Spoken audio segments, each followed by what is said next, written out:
Oh, hey mga tol, sa mapagpalang araw sa ating mga lahat mga tol. Hindi ko na matiis. Kailangan ko talagang dumiskarte dito para may laman yung tiyan natin. So, may napulot akong mga tol, sako at saka itak.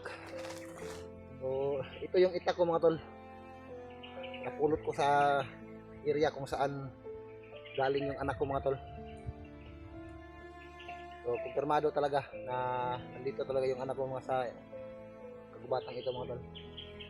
Pero yung mga bata na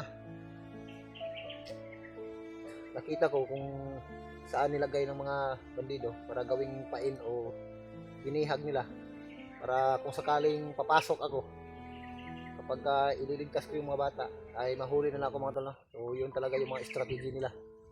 So magkabilang panig may mga bata talaga na pinapain nila.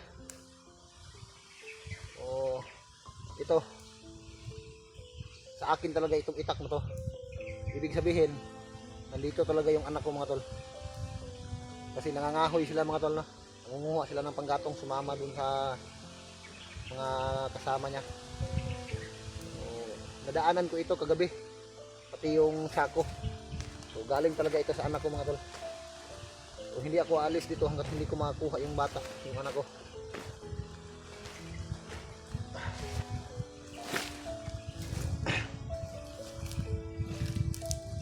Kailangan ko munang mag-ano dito mga tol. Kasi ilang araw na rin na hindi ako nakakain.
So aalis ako nito mga tol pagkatapos na maluto ito. Kung may pupuntahan ako mga tol. So abang-abang na lang sa mga next upload ko mga tol. So sana makuha ko na yung anak ko mga tol, pati yung mga bata, no? So yun nga lang ay kailangan talaga nating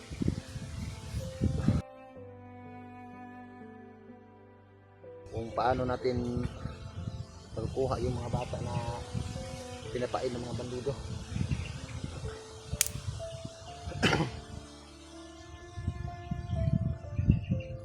Hindi ako makagalaw ng maayos dito, pero mabuti na rin na hindi ko na kuha yung ibang bata kasi mahihirapan talaga ako mga tol, no? Kailangan ko talagang unahin yung anak ko bago yung ibang mga bata.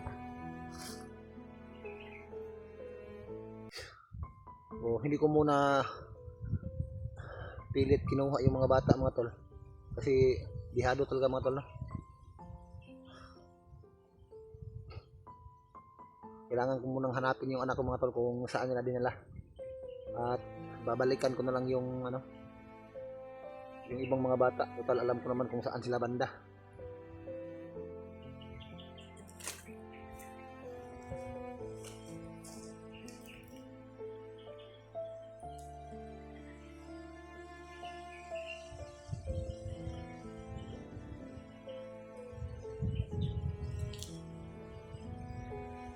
Ilang araw na rin at gabi na paikot-ikot ako dito sa kabundukan. Hindi na kaya ng katawan ko. Nanginginig na talaga ng katawan ko mga tol. Kailangan ko na talagang kumain kahit itong gabi man lang para masigdan yung ano natin.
matagalan tayo nito bago maluto.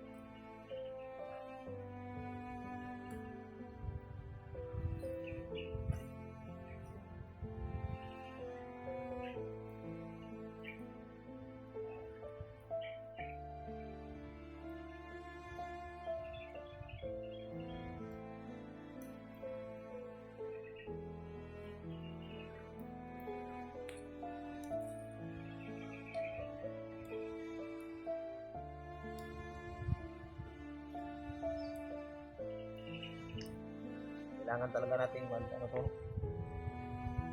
mag-ihaw ng gabi. Wala na tayong lakas sa paglalakad.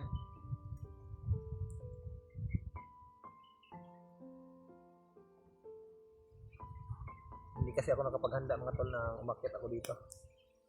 Kasi yung nasa isip ko kasi na doon sa anak ko mga tol, may tubig wala akong dala. So may mga naman dito, mga bagon. Pwede man yung mapagpunan ng tubig. So, minsan kung wala tayong mahanap na bagon, mapilitan tayo sa mga kung may mga ilog, madaanan natin.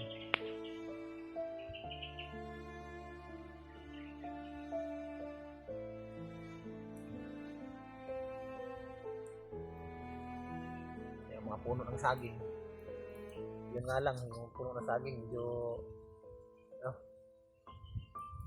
pait yung tubig. So, okay lang, makakasurvive din.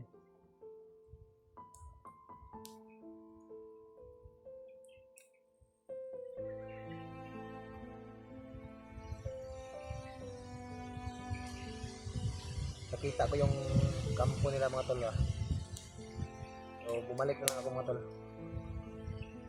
Hindi ko kaya pasukin.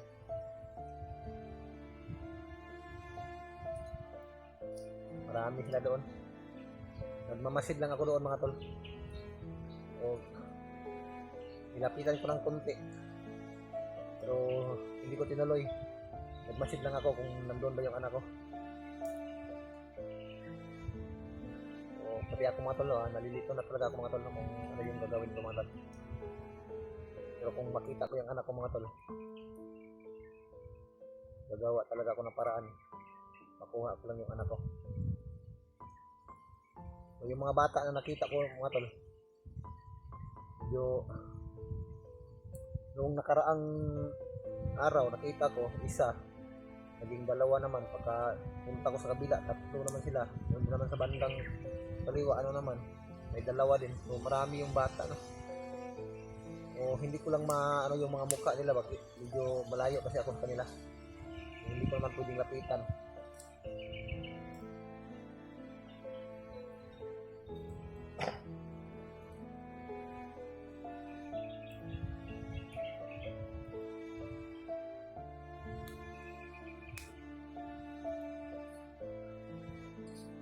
Buti na lang may gabi dito ba, tar lang na daanan ko.